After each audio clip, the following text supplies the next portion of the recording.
Welcome to EPG Pathshala. Under the subject of Indian culture, we have the paper Prehistoric and Protohistoric Cultures of India. Under this paper, we are going to look into the module Iron Age, Material Culture, Society and Economy. Let's look into what is Iron Age. Actually, archaeologists and historians study the past of India and they look at different categories of evidence.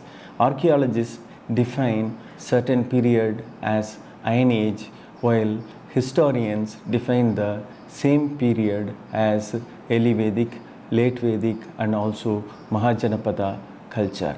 Generally, these two terminologies, Iron Age and the early histories of India, they overlap. Now, we will look into the material culture of the Iron Age society. In other terms, it is same as the early Vedic, late Vedic and also Mahajanapada cultural period. You can look into the historical texts that talk about the society on the basis of textual references. Here, we are going to mainly look into the material cultural evidence. Let's look into the objectives of this particular lesson. Understanding the rise of early iron using cultures across the Indian subcontinent is the main objective. In what cultural stage the iron technology appeared in the respective regions in different parts of India. That is also one of the objectives. In what way iron technology contributed to the advancement of society and economy. These are all the factors that we are going to look into this lesson. What is Iron Age? How do we define Iron Age? Introduction and early development of iron technology is defined as Iron Age. It is emerging as an important and needy material for various simple to complex production and operative activities in this particular society. Iron technology is turning to play a main role in societal and economic institutions and their formulation. However, we have to keep in mind that iron or any other technology alone cannot make change in the society. There are several complex factors, social organization, which play an important role in the formulation of a society. Iron is just a trigger, is one component of technology. We should not forget it. Iron Age in India. When we look at the Iron Age in India, we have evidence for iron technology appearing in different regions. Generally, the iron technology became popular after the fall of Indus civilization. You know, the Indus civilization or Harappan culture mainly used copper technology. It is generally believed that the Indus civilization people did not have the knowledge of iron, and generally we don't find evidence of iron in the Indus Valley sites. So therefore, iron did not play an important role in the urbanization of the Indus Valley civilization. Only after that we get iron, and the factors and the reasons for this we do not know. Why Indus Valley civilization people did not use iron, we have no idea. Probably copper was more accessible or the technology did not develop up to the level of iron, so the Indus Valley civilization people mainly used copper. We have evidence for independent and indigenous development of iron technology in India. Earlier scholars attributed the origin of iron technology to foreign sources, but generally now scholars believe that independently iron developed within India. We have evidence for iron technology in Balochistan and Indus Plain, Indo-Gangetic Plain and Deccan Plateau. These regions are classified into 6 cultural zones. Zone A consists of northwestern frontier of India with parts of Pakistan and Afghanistan with sites such as Mughal Gundai, Zinwari, Teghdab, Perak and Gandhara. Zone B consists of the painted culture sites of Indo-Gangetic Plains with important sites such as Jahera, Bhagwanpur, Atranjikera, Ahichatra and Hastinapur. Zone C consists of black and red ware and associated ware with NBPW culture of the middle and lower Ganga Valley. It consists of sites like Kausambi, Rajkat, Raja Nalkatila, Pandurajartibi, Koldiva, Malhar and Lahura Deva. Zone D consists of Chalcolithic sites of central India, which has sites such as Ahar, Eran, Prakash, Ujjain and Nagda. Zone E has Iron Age habitational and megalithic sites of Vidarbha in eastern Maharashtra. It has sites like Mahurjari, Naikund, Junapani, Takalkat, Kaba. Zone F consists of the Iron Age habitational and megalithic burial sites of Karnataka, Telangana, Andhra Pradesh and Tamil Nadu and Kerala. There are more than 3,000 sites spread across this particular zone in southern part of Peninsula India. So therefore, we have widespread evidence for iron technology in India. Let's look into the sources to study the early Indian Iron Age. We have both archaeological as well as literature sources for studying the Iron Age in India. We have material recovered from archaeological excavations and explorations. From the habitation sites, we have evidence of iron furnace, slag, bloom and objects. From the burials, we have iron objects placed as grave goods. Archaeological evidence, we have lot of archaeological evidence for iron smelting from the early times. We have at Atranchikera a pear-shaped fire pit from an upper face of painted gravure culture dated 2000 BC. At Pandurajarthivi, iron objects are found associated with iron slag and ash pits from an iron furnace, and it is dated to 1045, that is 1045 BC. At Lahuradeva, corroded iron nails and other objects have been found, and they are dated to 13th or 12th century BCE. In Naikund, also in Maharashtra, we have evidence for early iron smelting sites. At Banahalli, which is slightly later in date, is located in Karnataka. We have evidence for iron furnaces, and also at Kodumanal, which is falling in the early historic period in Tamil Nadu, dated between 400 BC to 100 BC, with evidence for iron smelting. At this site of Kodumanal, they have found a big furnace with 12 small furnaces all around at regular interval, with an opening of 30 centimeter in diameter. In addition to the archaeological evidence, we also have literary sources which talk about importance of iron technology and the value of iron. Plutarch's account of life indicates Theseus presented 2 swords of fine quality made of Indian steel to the Achaemenid Persian king Artaxerxes Mnemon. And in addition, later we have evidence of iron in the context of Alexander, who conquered northwestern parts of India. After defeating Hydaspes, he received from him a gift of 100 talents of steel, which clearly indicates that the importance given to iron and iron technology in the early historic period. Probably not every community or society could smelt iron. That is why iron was considered very valuable, especially in warfare and various day-to-day and agricultural and other activities. Indigenous sources, we have evidence for metal in the early Rigvedic text. We have evidence for Hiranya, which is interpreted as gold, and Rajata, which is interpreted as silver, and then Ayas. There is some problem regarding the interpretation of Ayas. Some scholars call this as iron, some scholars call this as kind of a reference to some valuable attribute, something like sharpness or strength. It might not have been actually referred to iron at this stage. We don't know what exactly it meant.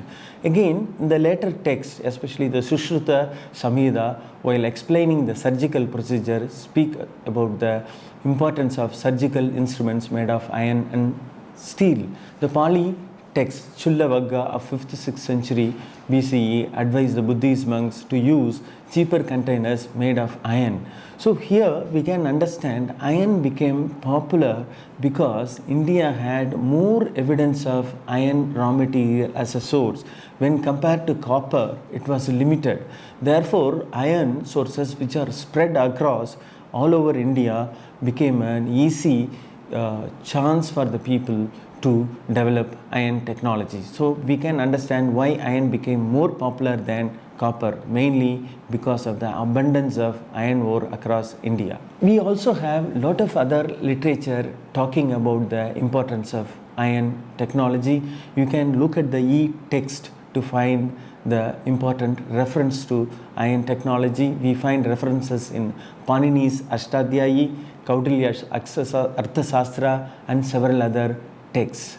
Iron has an important role, as we can understand from the archaeological evidence, and also we notice the evolutionary stages in the development of iron technology. Based on the evolutionary stages, these cultural periods have been divided into three: early Iron Age, middle Iron Age, and late Iron Age, spanning from about, say, 1500 BCE down to 100 CE. So we have these three cultural phases. So we notice different kinds of developments in the iron technology. The early Iron Age perhaps starts around 1500 BC or 1400 BC, and from then it continues up to 7th, 6th century BCE. We have evidence for this particular phase at Gandhara and Prague assemblages in northwest India, and in the painted graveware cultures of Indo-Gangetic Valley, and also in the Chalcolithic black and red ware cultures in the middle lower Ganga plains, and in the megalithic cultures of Vidarbha and South India. In the middle Iron Age, we have evidence found many parts of India, and the middle Iron Age is generally dated from 7th century BCE to 3rd century BCE. Generally, northern black polished ware cultures appear in major parts of northern India. It is contemporaneous with the late painted ware cultures of the upper and middle Gangetic plains. And also, megalithic cultures of Vidarbha and South India fall in this particular time period. Gradually, the NBPW, that is the northern black ware culture, has taken over the cultural traits of painted graveware culture and remained contact with the peninsular Indian cultures. We have evidence of NBP pottery appearing in some of the sites of southern India. So this represents the middle Iron Age. Then the late Iron Age, actually the late Iron Age overlaps with the early historic period. It falls between 3rd century BCE to 1st century BCE. Sometime it may even extend to 1st century CE, because we have a lot of evidence for iron smelting around the early beginning of the Christian or common era. And during this period, the Mauryas ruled northern part of India, and even in southern part of India, certain dynasties were ruling. Political chiefs had controlled these areas in southern part of India. So in the early iron technology, we have a lot of evidence in the form of furnace and also in objects of iron from different sites. We have evidence of furnace at Basot. At this site, a furnace of 12 feet long and 2 feet broad and 2 feet deep was discovered. It also had a shallow pit of ash associated with iron object. At Naikund in Maharashtra, an important furnace, a circular furnace of clay brick, was found. The upper level bricks were concave in shape, and a hole was provided at the bottom for tapping the slag. A few bricks were found fused with the slag cinder, indicating the smelting at a very higher temperature. The evidence for furnace is also found in other sites. We have evidence for furnaces at Banahalli and also at Kairadi and also at Kodumanal in southern part of India. Ore and fuel, they are the important components for iron technology. We have no evidence for ore beneficiation or mining in any particular locality. Beneficiation means improving the quality of iron content in the iron ore. We don't have any direct evidence for this advanced technology, but they have other forms of technologies that they smelted iron very intelligently. We have evidence for iron ore, mostly blocks of magnetite, hematite and limonite, which generally contain more than 70% of iron. In addition, they have used charcoal as the fuel in the smelting process. Early Iron Age. What was the technology in the early Iron Age? Actually, we saw the three phases in iron technology: early, middle and late iron phases. In these three phases, we notice different technological levels. In the early Iron Age phase, the metallurgical process was of very primitive method. Wrought iron was smelted through bloomery, what is known as bloomery furnace. The temperature ranging from 1100 degrees centigrade to 13 degrees centigrade was used to produce spongy bloom. Later, the mass of iron was forged to desired shape by repeatedly heating and hammering it at 800 to 900 degree centigrade. Forging actually refers to heating and hammering repeatedly. So they got a kind of spongy bloom from the furnace, which need to be extensively worked upon by heating, heating again and repeatedly hammering so that the quality of iron became very good. The Middle Iron Age, we notice certain improvements in metallurgy. They had used different methods in smelting and smithy than the early stage. So we notice an advancement in technology. The new technology is called steeling or case hardening or carburization. So they associate carbon in the process so that the steel can be produced, so that the metal can be harder. It can have sharper cutting edge, and this process is known as carburization. Case hardening is actually coating a soft iron with a hard steel. They do it by carburization. As a result of that, the carbon moves to the surface and the surface of the iron become very hard and it lasts long. So this particular technology was developed in the Middle Iron Age. We don't know how they achieved the carburization. Was it accidental or intentional? We have no idea. Maybe they were working with charcoal and they found it more effective. They realized that using of charcoal leads to harder iron. Then they started adopting it more frequently, probably because they had to use iron more frequently for cutting trees, for expanding agriculture during this period.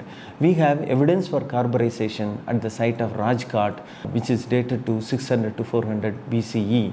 Iron sickle from Pandurajar Thibi in West Bengal shows that the sickle is forged at a higher temperature, and evidence of carburization is found. Slowly, people are improving their technology. As we notice, after the introduction of script, generally the script evolved. Similarly, when people are working on particular technology, they improve it. As a result, new elements are incorporated to produce higher quality products. Late Iron Age also represents the overlapping of early historic period, where there was more demand for iron, as we understand that more population and more activities led to higher demand for iron technology, and people were producing very high quality iron object, which is evidenced at the site of Taxila, Sisupalkar and several sites across. You can look at the e-text to find more references. Let's look into the settlement system, the society economy in these 6 cultural zones that we were referring to.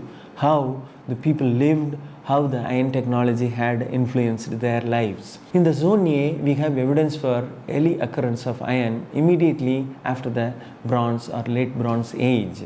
We have evidence for this particular cultural period in northwestern part of India, and these people extensively used iron, which is evidenced in the Gandhavara grave cultural sites like Chitral, Lebaner, Timragar and several other sites.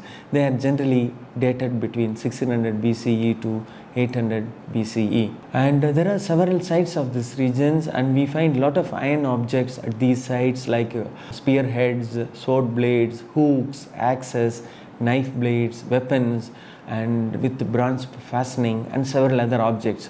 So which clearly indicate that these people were producing several kinds of iron object to meet their daily needs. Their houses were generally square on plan, and they had several rooms, which suggests their complex social organization. These people cultivated rice and wheat, so they were also cultivating plants and using iron technology for various purposes. The zone B consists of sites in the Gangetic Valley. It falls between the ochre-colored pottery culture and northern black polished ware culture in the Indo-Gangetic plain. The sites are mainly called painted grey ware cultural sites. The culture gets its name from the painted grey ware pottery. There are about 700 painted grey ware cultural sites in the Indo-Gangetic plains, and these sites are very important because they laid the foundation for the later urbanization. Therefore, iron played a very important role at these sites, and the society was evolving, and iron was probably used extensively in their social advancement. We have evidence for iron at several sites like Alamgirpur, Atranjikera, Hastinapura, Mathura, Ropa, Kambili, Jahaira and several other sites in northern parts of India. So the painted grey ware culture, generally it is believed, flourished between 800 BCE to 400 BCE.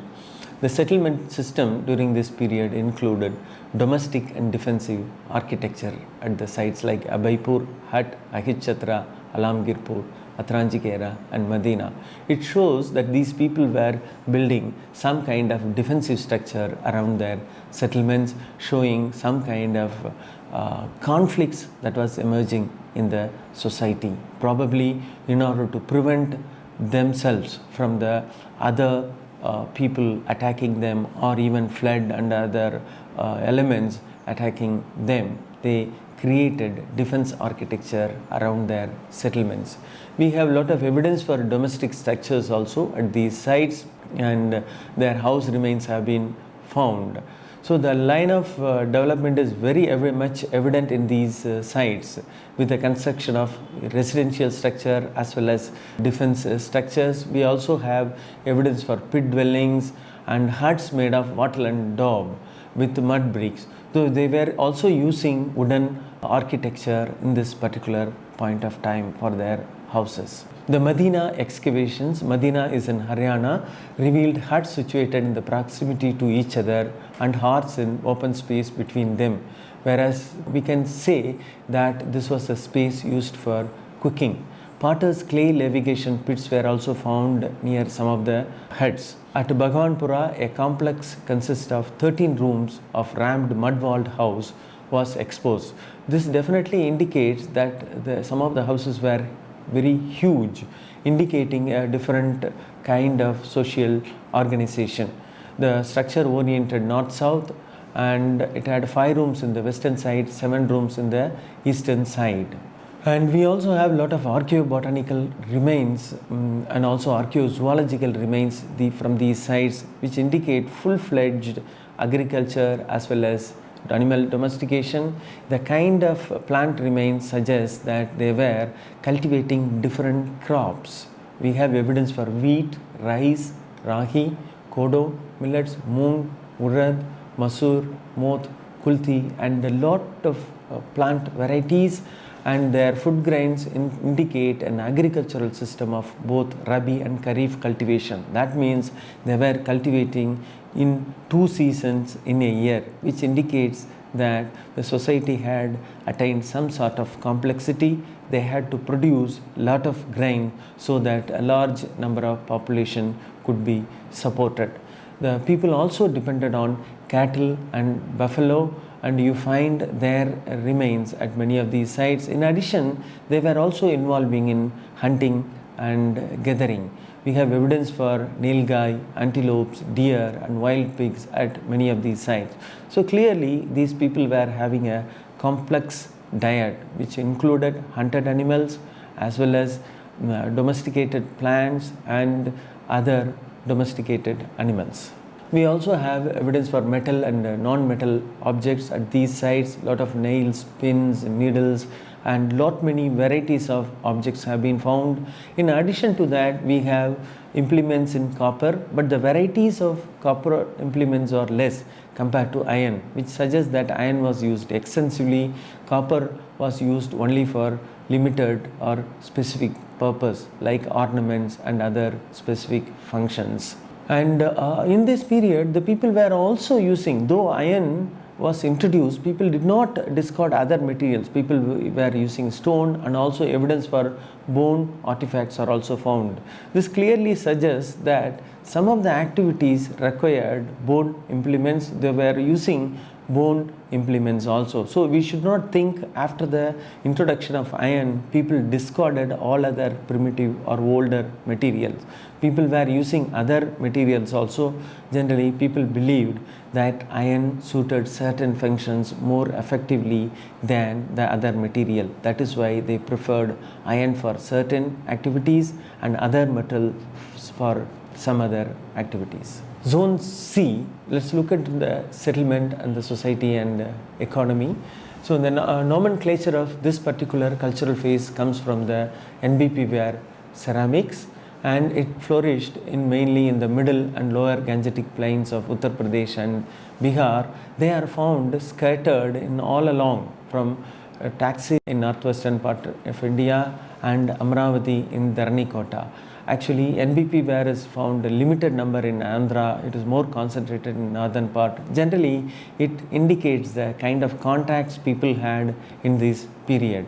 This zone can be said as an urban Iron Age culture in the Indian subcontinent. Definitely, in the early phase, society was evolving and they were effectively using the iron technology. As a result of social complexities, social organization and technology, the society advanced. We notice a lot of advancement in this particular phase. And C14 dating have revealed that this cultural phase, that is the NBP layer, can be placed between 600 to 100 BCE. The early NBP ware sites are found in the low-lying area, and later sites are located in the river banks and elevated area. These people erected circular oval heads, and their house walls were made of reed and plastered with clay. And burnt brick wattle and daub structures were also used in this period. Hearths and ovens of various types are found in these houses.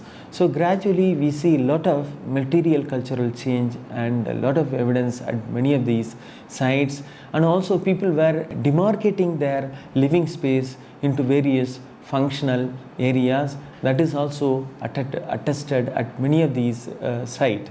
They are seen from the excavations at Apaipur, Ahichatra, Mathura, Hastinapur and several other sites. So in this phase, iron objects are increasingly suggesting agricultural, hunting and structural construction activities and craft activities and warfare utilities. So clearly we see diversity of activities. We also find a lot of objects such as arrowheads, sickles and a number of artifacts suggesting the complexity. In addition, bone and stone objects were also in use. So the emergence of Janapathas or Mahajanapathas have resulted in the introduction of the currency of won. So we can see clearly the society was evolving and they started using metal for coinage, and we have evidence of punchmark coins with symbols on metals like silver and copper, which are of rectangular or square in shape and occurring from 6th century BCE. So this is an important evidence, and we find a reference to this particular period in a lot of Buddhist texts and also in other texts.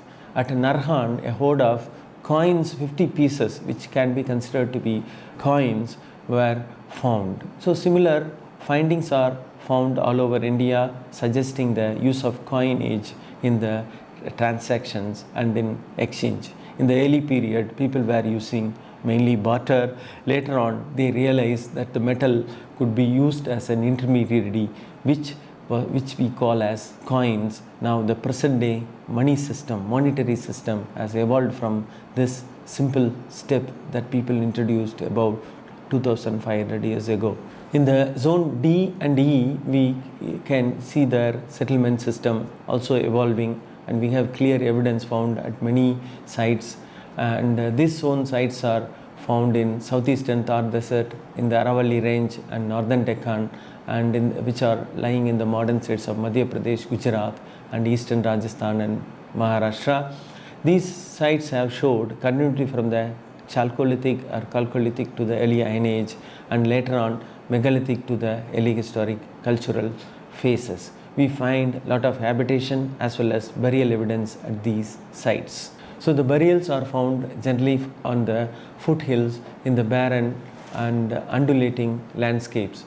The habitation sites are dispersed over the fertile alluvial area, suggesting that they had different kinds of function for locating different kinds of sites. The excavation at the habitation sites of Takalkat, Naikund, Bagimuhari, Mahurjari, Adam suggests that ground plans of the houses were circular, round or rectangular. So the people were building different kinds of houses. Post holes have also been found. They clearly suggest the people had thatched houses at these sites, and they were also working on their floors. The floor evidence have been also found, and probably they were using cow dung to smoothen the surface of their houses. So we also have evidence of weapons of offense at many of these sites, like they have found spears, daggers and swords. They suggest that defense activities became very important in the social life, probably indicating the conflicts, intertribal warfare. Tools of implements, which were used for day-to-day activities, they are also found. They are like chisels, axe, nail parer, which are required for day-to-day activities, and agricultural implements like plowshare, sickles are also found, and household objects like frying pans and lamps and saddles, clearly suggesting that iron was extensively used in this period. Another important category of ornament relates to the horses. Horses played an important role in their life. They used several ornaments for the horses made of iron. So horse was considered very important in the society, especially for pastoralism and warfare. Horse was very important. So about 100 Iron Age megalithic burial sites are reported in this particular region, and different burial types such as menhirs and dolmens and stone circles are found in this particular region. The archaeobotanical and archaeozoological remains from the excavation suggest their subsistence activities. They were cultivating barley, rice, wheat, and wide variety of plants, and also they had sheep, goat, horse, water, buffalo, and several other animals. So they all suggest the complex social life. And they were also hunting wild animals. They were actually supplementing their food with hunted animals because probably they liked the hunted animal meat too, in addition to the domesticated animal meat. In the zone F, the last zone, we have evidence for iron extensively. There are more than 3,000 sites found in this area, and many of these sites are of burial sites. These sites are distributed in Karnataka, Telangana, Andhra Pradesh, and they are found up to Kaveri Delta, and even beyond. There are several sites in Karnataka, Kerala, and southern Tamil Nadu. The early Iron Age of this zone has very large representation of megalithic burial sites and very few habitation sites. The size of the graveyards are also differing. Sometimes you may find just 10 burials. In some cases, you may find 1,500 or more than 2,000 burials. So they have erected different kinds of burials at these sites.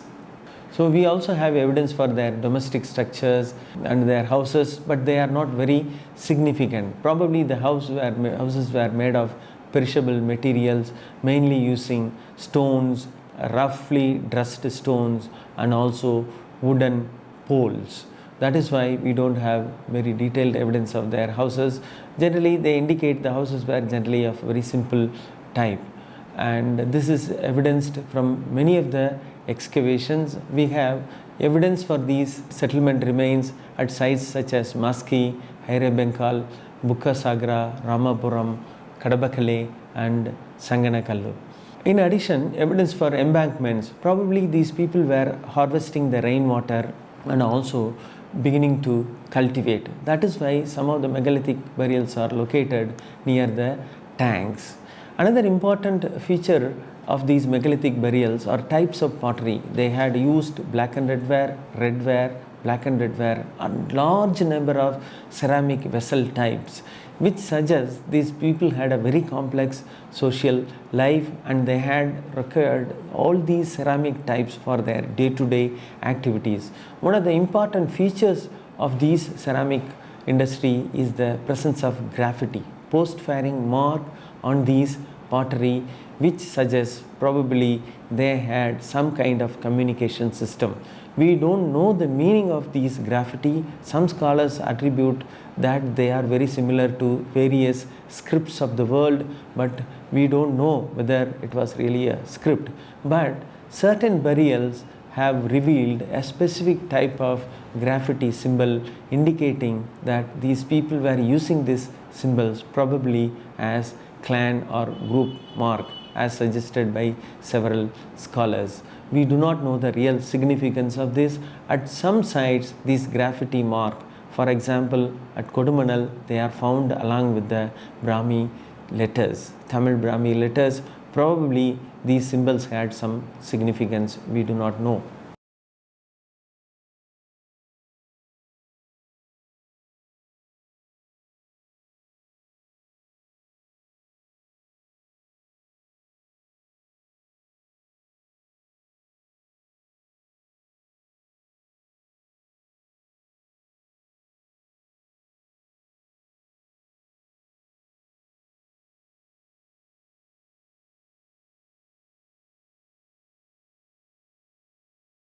We also find evidence of several varieties of iron objects, copper bronze objects, gold, bead, and definitely we see a lot of improvement in the material culture and the requirement for material culture in the society. That is why we find large number of artifacts in the megalithic burials.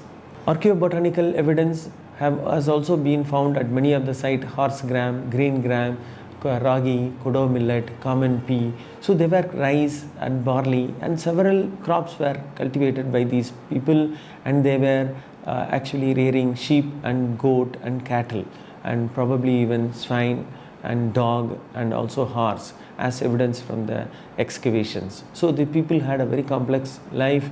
In addition, they also hunted animals like gaur, pig, sambar deer, cheetal, porcupine, and several wild animals, suggesting that these people had a mixed diet.